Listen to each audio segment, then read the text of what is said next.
All right. Hey, what's up? It's Dean. Welcome to the Manful Yoga Podcast. Today, I'm once again joined by Jesse O'Brien of Central Athlete. Thanks again for joining me, Jesse. Happy to be here, Dean. Cool. So last time we had you on the podcast, we talked a lot about my training with you as my coach. And so this time, I kind of want to open it up and chat a little bit more about you. At the same time, I do want people to understand how good of a coach, not trainer. I was going to say trainer.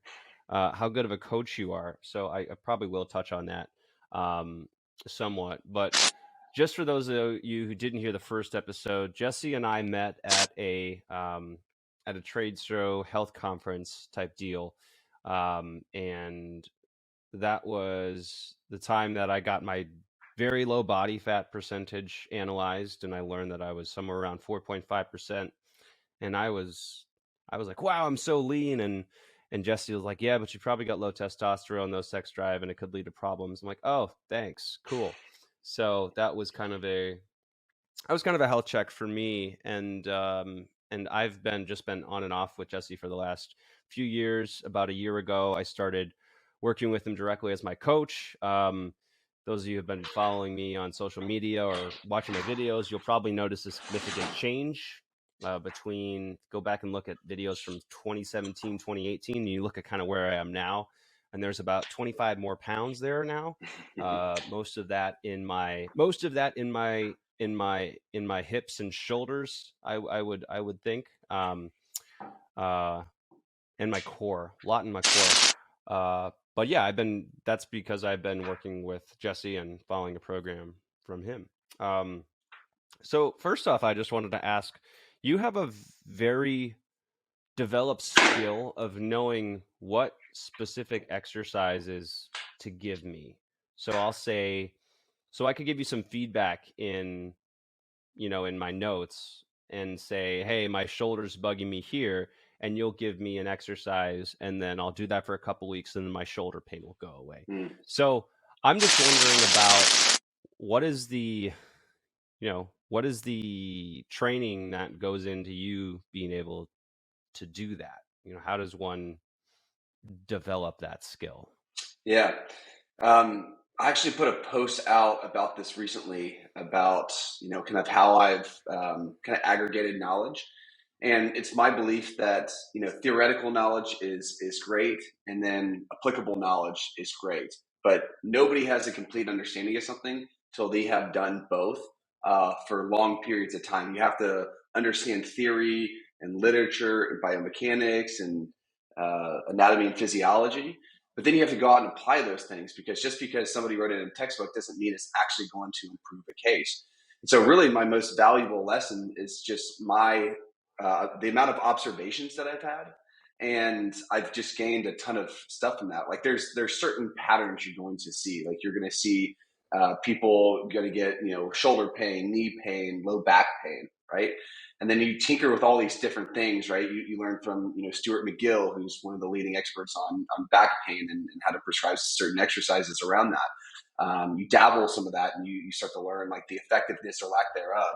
And so just, I've been doing this professionally since 2009. So, that gives me a good 13 years of, just a lot of examples. And, I'm always going to be a practitioner. That's a decision that I've made. I'm also an entrepreneur as well. However, one of the biggest things that I have in my repertoire right now is I have the opportunity to work with a lot of clients. And I've gotten to the point of just like having really great systems where I can catalog all these different statistics and things that are happening with people. I've got an excellent system for being able to help me develop insights around what I'm noticing with clients. Mm-hmm. Got it. Cool. So you've been doing, and what got you started you used to be a tennis. I'm assuming you played collegiate tennis, which is, I was thinking about that because you're now doing, I don't know if you were doing this before, but a lot of your videos show you doing really heavy strength training. And when you think about a tennis athlete, you think about some of the incredible endurance that you've seen, right? If you've ever watched Wimbledon or you watched the Australian Open recently, you watch Nadal go through like a 4-hour match and continue to play at that incredible intensity. And you don't think of that in terms of, like lifting 300, 400 pounds. So how did you go from, or maybe that is part of it, but how did you go from tennis athlete to where, you're kind of what you're doing right now Yeah. with strength training? Yeah, so I played competitive tennis growing up, and then I actually burnt out at 14 years old. So after almost a decade of playing competitively, I kind of made the decision that I wanted to have more of a social life. So in Mm, this, it's like Texas and California and Florida have ultra competitive tennis communities. And so, if you're doing, the first competitive level in Texas is Zats, right? And if you do really well with Zats, right, you level up to champs. If you do really well with champs, you level up to super champs. You do well there, right? And you keep kind of going up. And eventually you get to the point where you're not good relative to your peers, at whatever level you kind of get to. Now, the difference between mm, tennis and a lot of other sports is that it's an individual sport versus basketball, team sport, lacrosse, team mm, sport, football, team sport. Um, so really what I noticed is that when I lose, I am a failure. That's the way that I kind of took things. So that impacted me deeply. Now there's a lot of like growth opportunities through that, but I just made the decision that like I didn't want to continue to pursue that. So I moved into lacrosse, team sport. So if we lost, it's like, oh well, Jimmy sucks, or we lost as a team. You can scapegoat somebody else. And so, yeah. but through that process, I wanted to get better. I had a very mechanical kind of engineering brain, almost like if I have Hmm. input A and input B, what will the outcome be? Right? It's very kind of like almost binary in a sense. And so I gravitated towards, hey, if I'm doing this specific thing outside of the lacrosse field, how is it going to impact my ability over here? The interesting thing is that I was one of the smaller people playing lacrosse, but because I had developed this rotational, like explosive pattern through tennis, like boom, I mean, I've hit hundreds of thousands of shots like that. I came in Hmm. with the fastest shot anybody has ever seen, right? It was like kind of like people were allured with how quickly I could shoot the lacrosse ball. And Mm, I was, I wanted to keep compounding that. I think was one of the original fascinations. So, just started going to the country club weight room and just get on every single machine and do it as heavy as we could kind of do it and then walk out of hmm. there. that was my introduction. And I've just been fascinated with that. Naturally, I'm a lot better at like sprinting. Um, Muscle endurance comes very natural to me. I am not a strong individual at all. So I think that's part of why I've gravitated towards resistance training. Is just I'm trying to shore up something that I'm just weak at. For example, with you, Mm. you've crossed, some of my what I've developed personally in a matter of like 6-9 months. Just your anthropometrics are different, your genetics are a little bit different. I've probably done 10 times the amount of work that you've done. You've exceeded me, for just looking at a back squat, for example, not deadlift. I've got you on deadlift My and strict deadlift press. is my deadlift is sad, and my shoulders hurt when I do strict press. So yeah. Yeah. Um, okay, cool. So got it. So for you it's kind of it's addressing something that didn't come as easily to you and you enjoyed the challenge in that. Yeah, I mean, I feel like a fulfilling life is connected to two things, and one of those primary things is growth. And so, because I felt like I had somewhat of a deficit with strength, I gravitated towards trying to make that more, one of my strengths. I get a lot of fulfillment for, people don't get fulfillment for how much is in their bank account, what type of car is in their driveway, the things that they get. Those aren't things that inherently make us have a fulfilling life. I Hmm. believe that one of the true aspects of people having a fulfilling life is growing in some way, shape, or form. Right? I'm learning more skills as an entrepreneur. I am getting more physical skills that I can do with my body. I'm developing my communication skills as a professional speaker and also as a husband. Like inherently, these things are really kind of the inspiration for life. And I think the second bucket with that is not getting but giving back to people. Those two Hmm. things, growth and giving, are critical aspects of a fulfilling life. Okay. So I'm going to ask you a question that's going to lead to another question. Would you consider yourself, and it's related to what we're talking about right now, do you consider yourself extroverted or introverted? Yeah, that's actually shifted over the years. So I very much was an extrovert. I was kind of like known as like the glue that held my friend group together. I was the one who would call, this buddy over here and this buddy over here and kind of pull everybody together. And I got Mm-hmm. energized by really getting people together. Now I definitely, I think it's a byproduct of what I do because, you have a certain amount of clients. I talk with them, on a monthly basis, and I have to be very like cognitively aware and mentally acute in those situations. And I'm really doing a ton of critical thought. I actually notice like Mm-hmm. my metabolism just goes through the roof, just like the amount of like energy that my Mm-hmm. brain is requiring to do all that. So I think a byproduct that's kind of just naturally shifted me to feel more introverted is that I come home and I have a hard time even speaking with my wife. She's like, "How was your day? Good. What'd you do? Good." She's like, "I think you just need to be by yourself for 30 minutes." And so I kind of like go, just kind of stare Go at a sit in your wall, and chair. I just sit in my chair and come, get my brain to come back online. But Mm-hmm. I tend to prefer honestly now to be kind of alone Mm-hmm. as much as possible because I feel like I'm just bombarded with a lot of stimuli, people, events, and I Mm-hmm. don't I don't need to seek anything out. So I don't know if that's a part of me maturing, if it's a part of just my lifestyle, my career right now. But I feel like Mm-hmm. I've moved from extroverted to more introverted in the last Mm. 5-10 years. Got it. I mean, but you're on a lot of calls a day. I mean, how often are you, generally how many hours are you spending on the phone or in conversation? I mean, I do 80, 30-minute consults on a monthly basis. So if you divide that by on a weekly total, that's, what is that, 20? So, Mm-hmm. 20 per week. So average it out, you got like 4 hours per day that I'm talking to people. It's a Mm-hmm. lot, you know. Yeah. Yeah. I have like two calls and I'm like, I had a very social day today, so I'm gonna need some time to myself.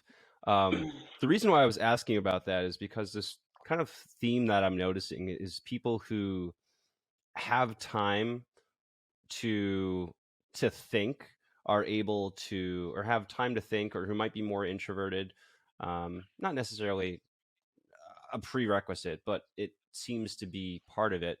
But people who have the time to think about these things, like you mentioned, you realize the importance of giving and the importance of growth and your overall fulfillment, which is a huge part of what this podcast is about.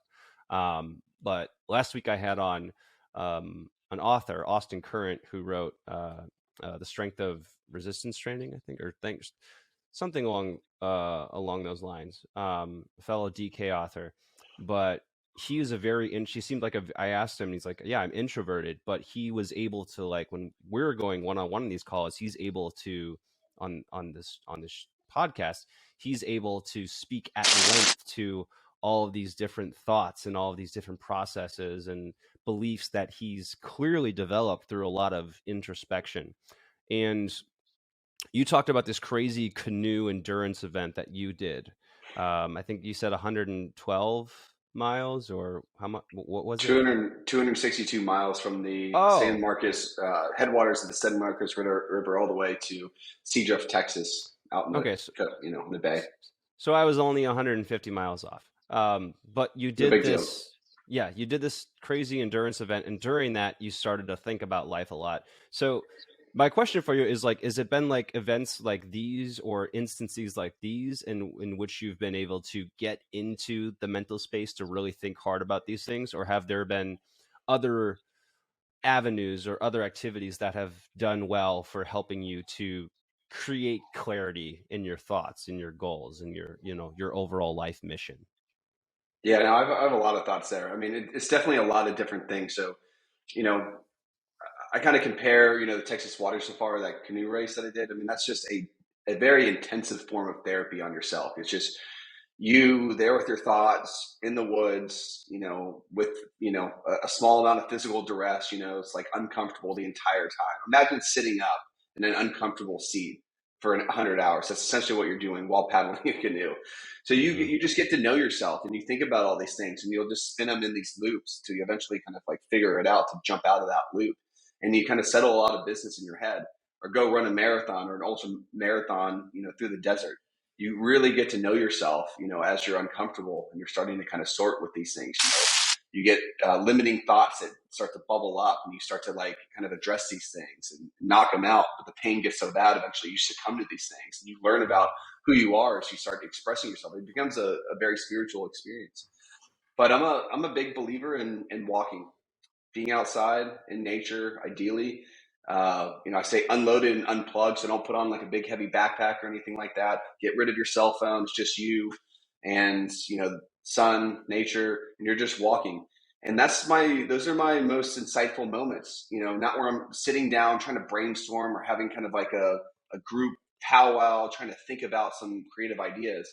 These things naturally just kind of bubble up. This is our brain's default mode, is to let our mind wander, to daydream.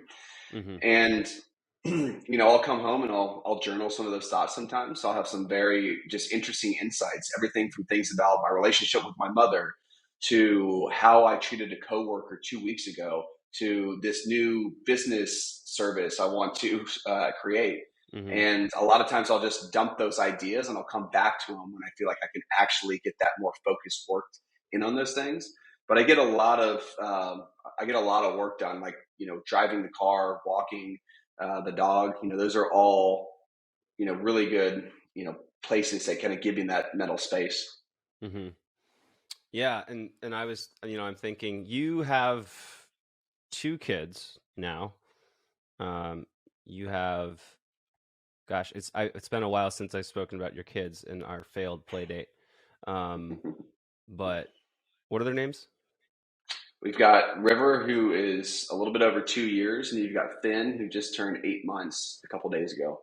Okay, got it. So you've been a dad for 2 years, give or take. And what are some of the big changes that, you know, the biggest changes that you've gone through or that you've noticed? And have My and relationship, how have you worked through those, more importantly? my relationship with my wife has changed the most. As I those two little feel creatures, that hard. power. Yeah, I mean, it completely. I feel like you almost have to. You're not building from like square one, but it's almost like a different relationship in a lot of respects. I mean, you have Yeah. these two little creatures, arguably that she loves more than she loves me, and you have to learn how to navigate that. Plus, she's sleep deprived. Her hormones are all over the place. So volatility in mood, emotional regulation, those things are just completely out the window. And Mm, so I have to learn to be a compassionate partner and to see and understand what she's going through without letting it trigger me. And so mm, that hasn't been the case. Things have triggered me, and I haven't been as compassionate. And so our relationship has been one of the biggest teachers for me in terms of just being a better person. Again, moving back into the progress or growth piece, it has helped mm-hmm, me become a better communicator. It's helped me understand my own flaws and my experiences that happened when I was in childhood that I'm bringing into the relationship. That's been the most difficult thing. I mean, really all the stereotypes and the cliches are right about being a father. I mean, it's one of it gives your life, so much meaning. It's almost like your life begins when you have kids. I look forward to just, the small things, just watching River, at soccer practice, watching Finn get his two bottom teeth and eat solid foods. These tiny mm-hmm, little developmental milestones are awesome. But the relationship has definitely it's been stress, and either the relationship, breaks and, two people move away, or it gets, proverbially stronger, kind of like what we do with your voluptuous body with weight training. It gets stronger and hopefully it doesn't break down. mm. Thank you. Um, yeah, I hear that a lot. I mean, I wrote a blog about 2 months into fatherhood. I wrote a blog, and I think a big part of that was like, yes, sleep deprivation, but surprisingly, it's not a thing that I think is talked about a lot. Is like this completely changed relationship that you have with your wife. Like you used to be able to. I'm trying to define. I'm finding the words difficult right now, how to describe it, talking with you. But the I mean, you have someone who it's like you get them back, but you never get them fully back, and they're only back when they're not with the kids. It's like, hey, wifey, and it's like the best analogy I can give is like this. This is probably I don't know how. Hopefully, Marissa just doesn't hear this part. It's like we're about to have sex, but she's looking at the baby monitor. I'm like, no, me time. Look at me, and that's like a perfect metaphor for the relationship. It's like, yeah, you're you're important, but also there's this other thing that I have to constantly think about. So yeah, it's tough. Um, As soon as the kids are born, I think the feminine kicks in, and their brain just has now attached to this new human being. They can never fully relax anymore. I used to look at parents, a lot of times mothers, in their 40s and 50s, and I'd be younger and I hadn't gone through this part of my life, and I would look at them with judgment and be like, man, I never want to be like that. Right? They're anxious and they're like they can't relax. mhm. Now I see how they got to that point. I can at least understand like being a mother and all those experiences and how they end up in this kind of like agitated, anxious state. I mean, I'm kind of generalizing here, of course, but I think a lot of that is due to the attachment that they carry emotionally to I mean care for the kiddo, and Mhm. that never turns off, right? So what you're noticing about you and Marissa, that never shuts down. It's always somewhere in their Mhm. head, and I think that's Yeah. probably what we're feeling. Yeah, and that's another big thing is like the differences between the father and the mother. Like I care about my son. I love my son. I love hanging out with my son. I want to be with him. I want to watch him grow. All of those things.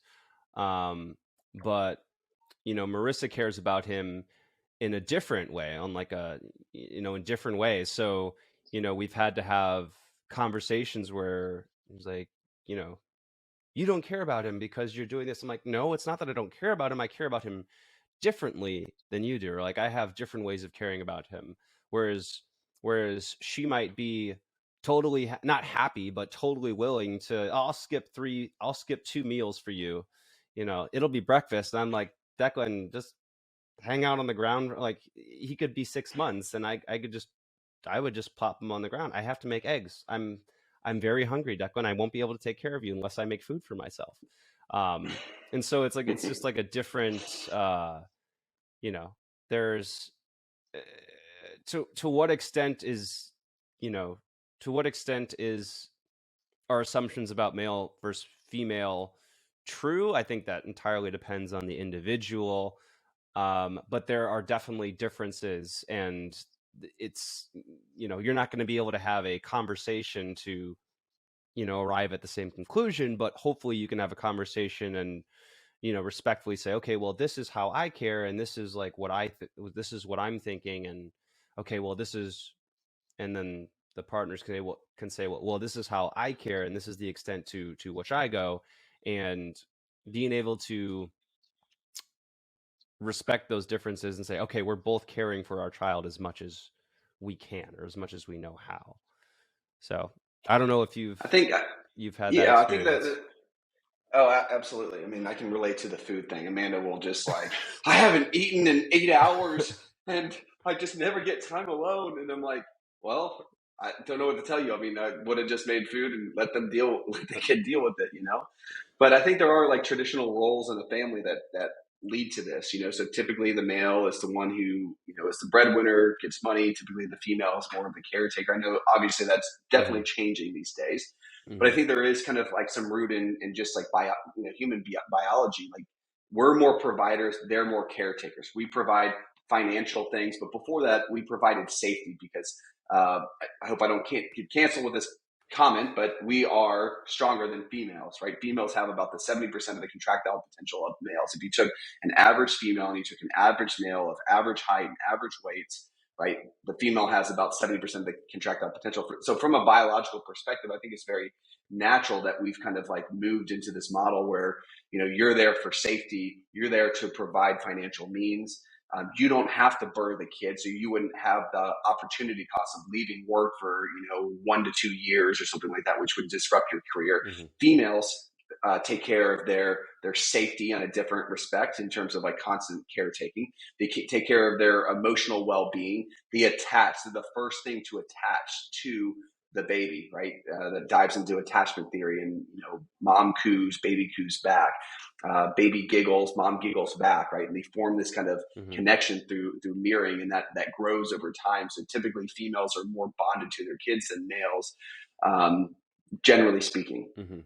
Yeah, I kind of, I don't want to make this entire conversation about, you know, men versus women as parents, but I kind of grew up in this, and I grew up in a household where my mom was very focused on her professional career, and she she still, I think she still, I'm trying to remember, I think she still made dinner most of the time.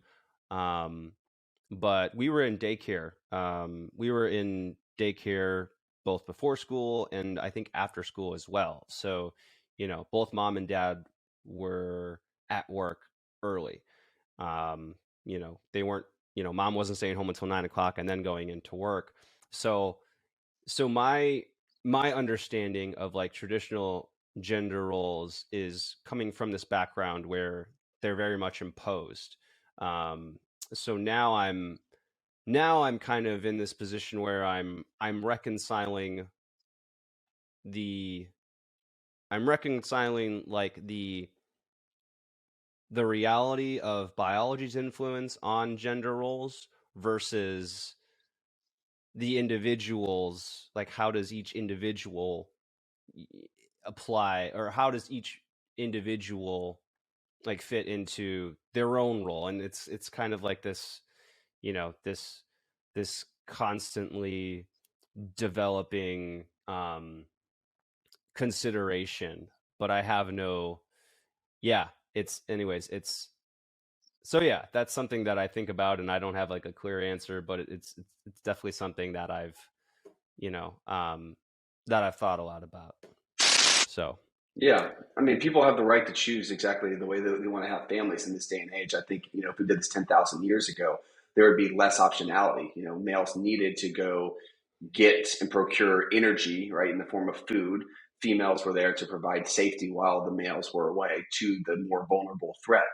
I think there's a huge biological aspect. Now we have to recognize, just with like diets, there's kind of a similar juxtaposition with diets. Like, eat meat, no, don't eat meat. You're burning down the world. I think there's a similar thing kind of going on with gender roles. It's like, no, the reality is that we couldn't choose 10,000 years ago, but we can choose today. We can choose. Like, if you want to stay at home and you want Marissa to be the breadwinner, like, you guys can do that. But I think that would have been a lot more difficult to do in a more indigenous or ancestral community back 10,000 years ago. mhm. But people try to like completely divorce biology out of it, and not recognize how biology has impacted things. You have to say, like, what happens when a mom births a kid and she takes time off from work. That does lead towards different sorts of opportunity costs, and it does feed into the gender pay gaps. Mhm. Is that very thing right there. It's not the Mm. only thing that feeds into it. So I think there's just interesting things. But if people want to do it a different way, they completely can, and there's nothing at all wrong with Mhm. Yeah, I think those are all good points. So I'm gonna change topics a little bit. What led to your general lack of confidence in Western medicine? So I'll give some context here. So I don't really know what context to give here, honestly. It's not, and I'm not saying this like, I'm not bringing this up to say like Jesse hates vaccines. Like, that's not at all why I'm bringing this up. I'm bringing this up because there is, I think you and I think a lot of us understand that there are better ways to treating ourselves than going to a doctor and saying, "Give me the pill." Um, so I'm just curious, and I'm kind of, my position is kind of more of both. Like, hey, I'm gonna try and that. do this, but I'll also try and do this, and I'll try to combine the best aspects of both. And if I get into emergency, it's like, yeah, we're going to the hospital. Screw the essential oils. We're going to the hospital. But I'm just curious what led you to, and I think you had a post on this topic, right? There was an email that you sent out on this topic. I think so. Yeah. Yeah. Yeah. So, I mean, to provide some context, I think it was a set of different circumstances, right? So I came into a household that was very, very Western medicine based. Mm-hmm. And, I had a pretty healthy childhood, I would say. I think the only thing that I really had was, I struggled with like strep throat. I got some really high fevers a couple times. I actually hallucinated so bad from a 106-degree temperature that I remember the dream that the sun was chasing me and I was running away from the sun. What was really happening is my dad was chasing me around the house, trying to catch me. I tried to open up the window to get out and run away from the sun, hence jumping out the window, and he caught me before Wow. I did it. That was the only, so I had really bad strep throat, but other than that, it was pretty good.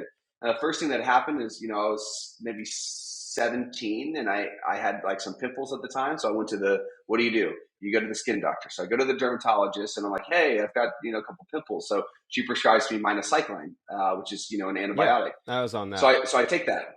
Yep. So I take that. Right.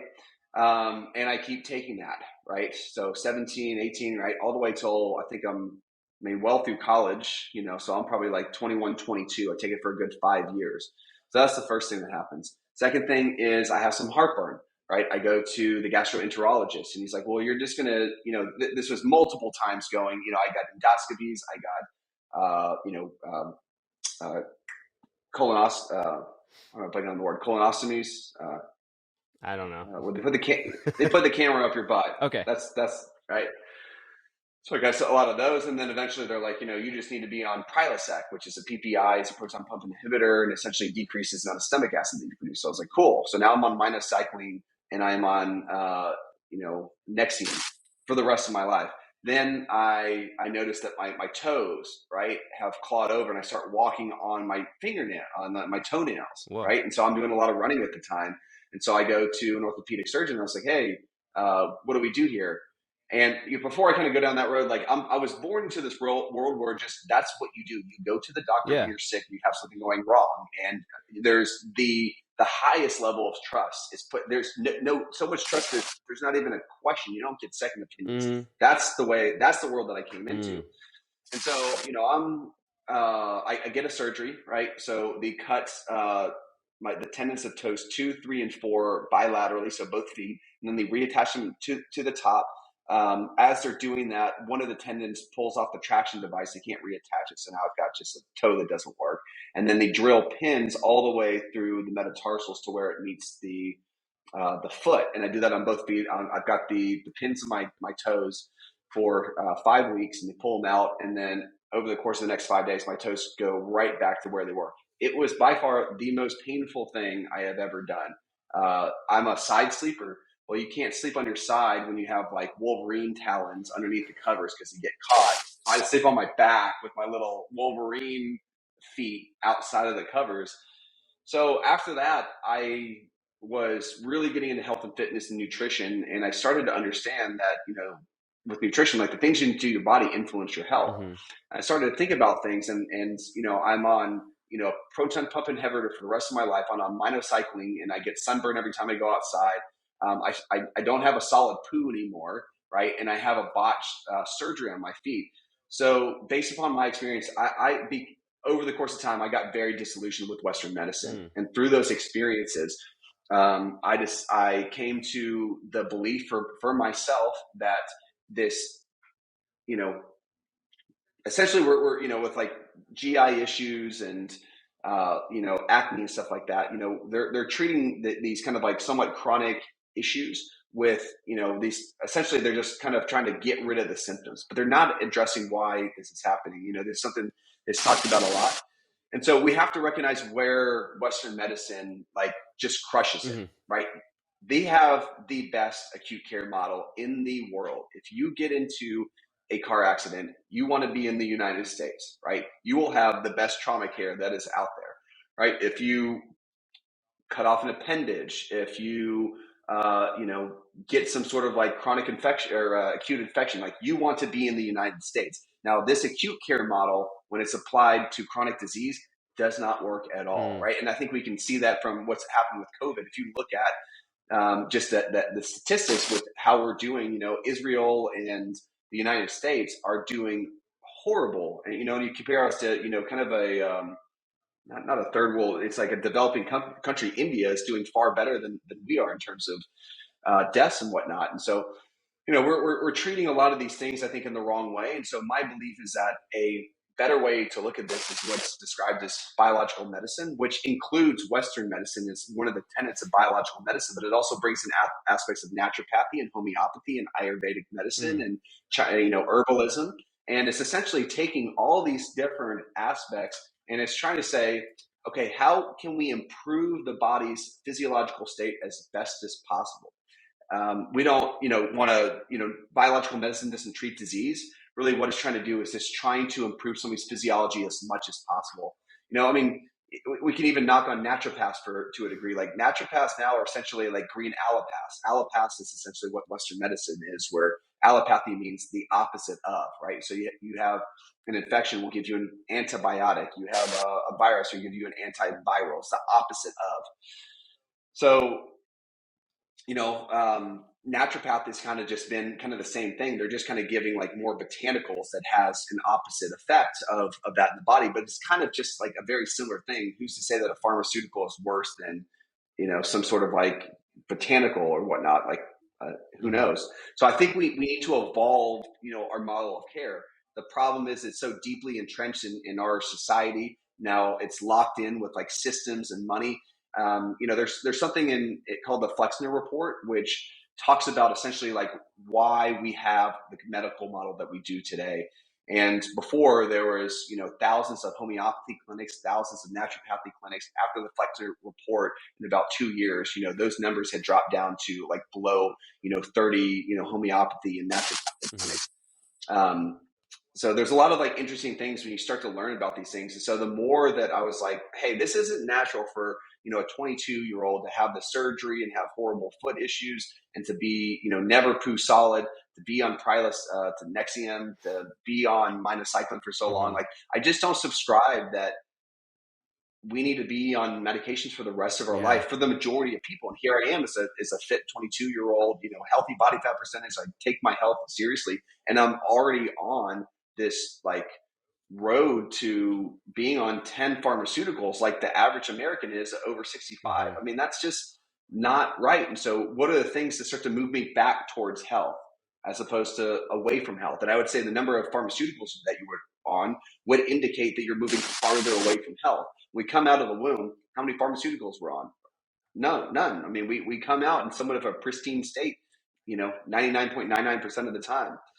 So that explains my disillusionment with our current model of care. I mean, look, by 2030, 50% of us will not just be overweight, but obese. We spend almost 17.9% of our GDP is spent on healthcare alone. We don't have healthcare statistics that are better than Cuba. Our infant mortality is on par with Uzbekistan and Ukraine. We're not doing a great job.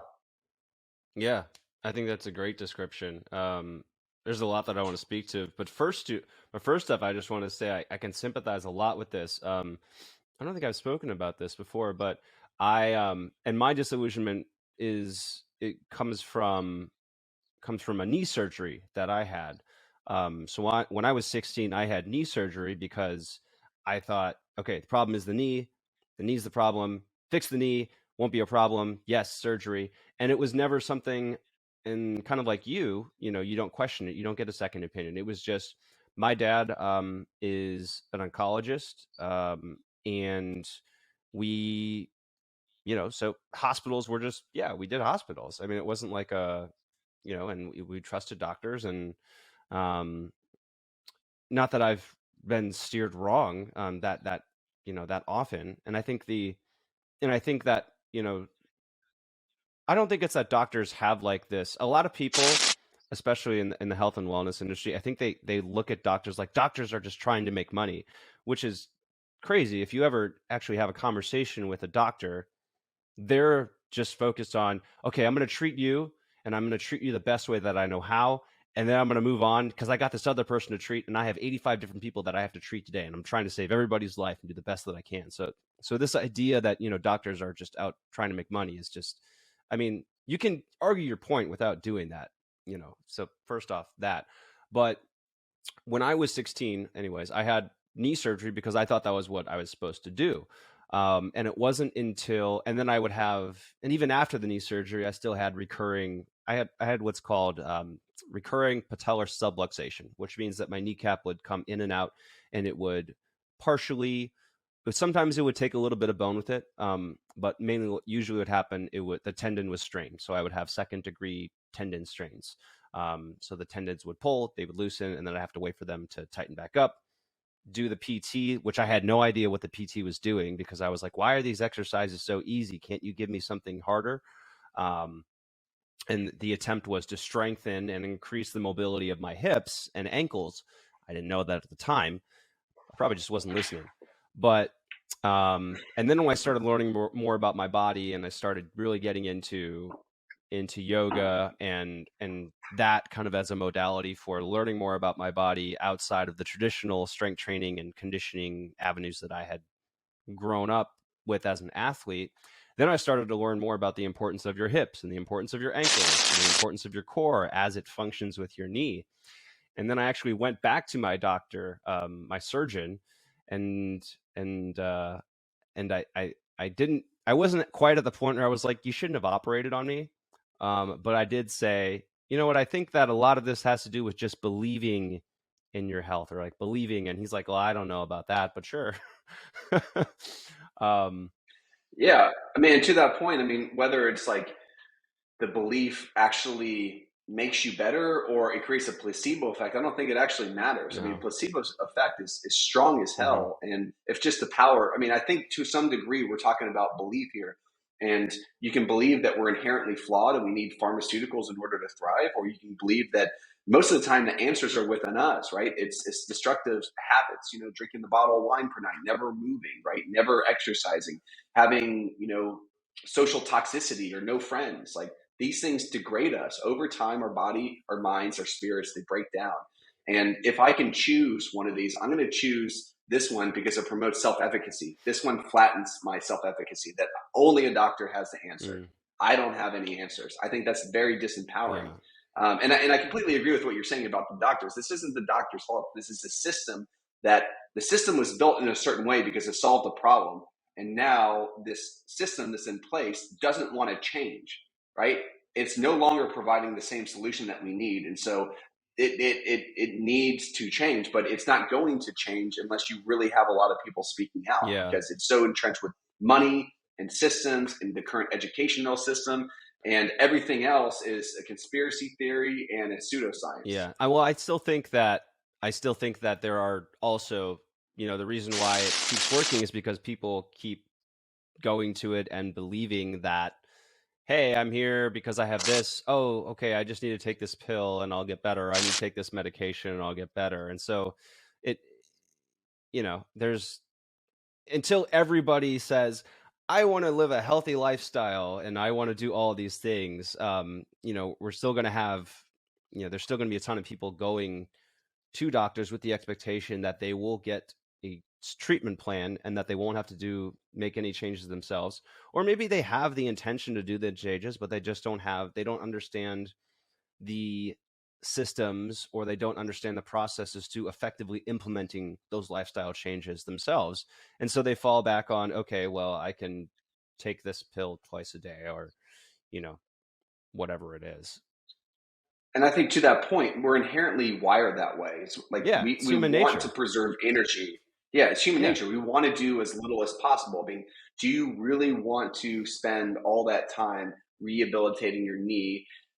You know, if you can just get a surgery and it's like more of a passive input, Hmm. and you don't have to do a lot of that. Or if I could just take a pill, and I mean, shit, Nexium was the most effective thing I've ever done, right? Literally, I had heartburn and I struggle with it every day. I take the pill, never have heartburn Hmm. again. I didn't realize that I was going to have deficiency in B12 and B6 and magnesium and vitamin D as a result of that. I didn't realize I was going to have diarrhea for the next 10 Hmm. years because I took all that. I didn't know any of that, right? And so this is why I feel like the role of a coach is one of the most important roles in our societies right now, is because it's our job to educate, empower, and inspire our clients to keep doing the things that they need to be doing. To say, hey, I know that that rehabilitation technique didn't work, but I promise you, if you try a different one and you keep opening your Mm-hmm. mind, like your knee's going to get better. And you probably 9 times out of 10, you're probably not going to need that surgery, right? We need to Mm-hmm. continue to do that, because the more we educate people that, if we keep boosting people's physiology and their physiological expression, they're going to get better 9 times out of 10. And most of the time, people jump out of it before they actually make the change, and they, just go back into big pharma to get that, easy, quick Mm-hmm. fix. But you get on a lot of those, short fixes. It does not build health. It moves us farther away from health over time, and then you become a slave, to that. You lose free will to a degree, where you don't have energy. Your body doesn't function the way it's supposed to. And there, I've worked with some very, very sad cases where it's, I mean, they're completely disempowered and they don't know a way out. Mm-hmm. Yeah.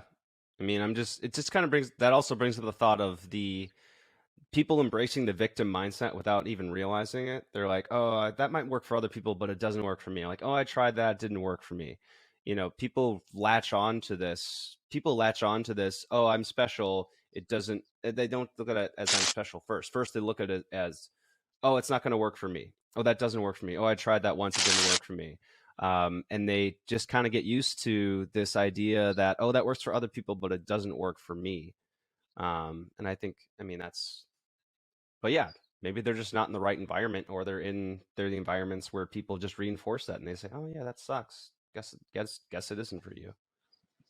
I think this environment's important. The power, again, going back to the power of belief. If you can train yourself to believe that the things that you're doing are building you up as opposed to pulling you down, or just, the habits that you're doing, aren't just like keeping you where you are. If you truly believe that, like every single time I do a bicep curl, every single time I eat a nourishing meal, I believe that I'm putting some sort of input into my body that's growing me, that's making me Mm-hmm. better. I feel very fulfilled, Mm-hmm. eating the foods that I eat, and going to the Mm-hmm. gym, right? Versus the paradigm shift is that, oh, I'm depriving myself again because I had salmon for Mm-hmm. lunch.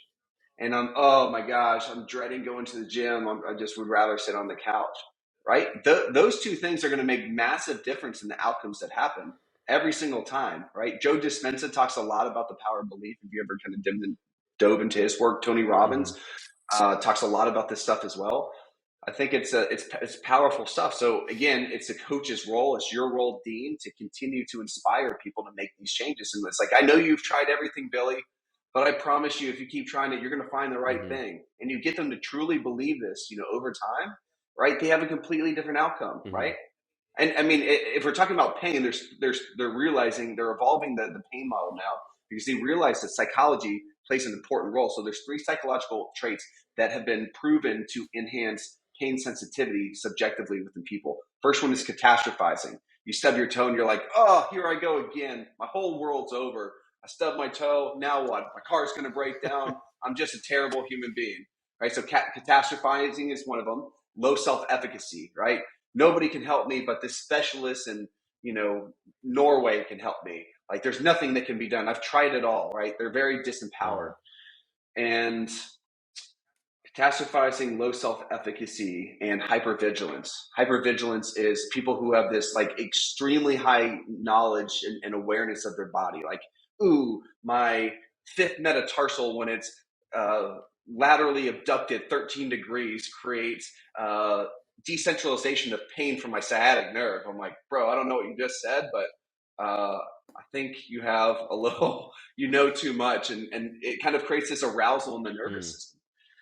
So I think there's a lot more that goes into just thoughts and Yeah. beliefs. I mean, I want to end that part by offering some sympathy to the people who are in those situations where they're in that mindset, because change is really hard to do. Even if you're in a really bad place, it's hard to make changes. So, what Jesse and I are trying to do is we're trying, we've been, I think I don't think everyone realizes, but I mean, Jesse and I have had injuries. We've been in like both of us have been in dark places. I mean, I'm sure when you were starting your business, you were like, holy crap, is this going to work? Like, am I going to be able to support myself? Like, I've been there too. And, we are, I guess we are success. We're believers because we've seen the success in the ability of this mindset. We've seen that we've had problems, that we've been able to go through the traditional route of figuring out a solution, of sticking with the plan and noticing, hey, like things have gotten better. So that helps build confidence, and you can work on that with small things. If you've read like Tiny Habits by BJ Fogg or Atomic Habits, James Clear, which is both really popular books. If you can make yourself feel successful, it doesn't have to be, you don't have to, start a $10 billion company. If you just do something that shows, hey, you started something and you did what you wanted to do, even if it's super small, then that helps build this feeling of confidence and success, and that helps you to be able to make these more significant changes in your life. So Yeah, and to that point, we're byproducts of our belief system. So one thing I really try to work on with people is, we try to understand is like, what do you believe? Tell me about your belief structure. What are your guiding frameworks? Because the things that we believe are going to influence our behaviors. Our behaviors are going to influence our outcomes. You change your outcomes, you change your life. Yeah. You want to change your life, you change your beliefs. It all starts right here. If you like that episode, check out this other one right here. I think you're really going to enjoy it. If you haven't subscribed, click this subscribe button over here, and you can listen to the full episodes on any major podcasting platform. Full details below in the description.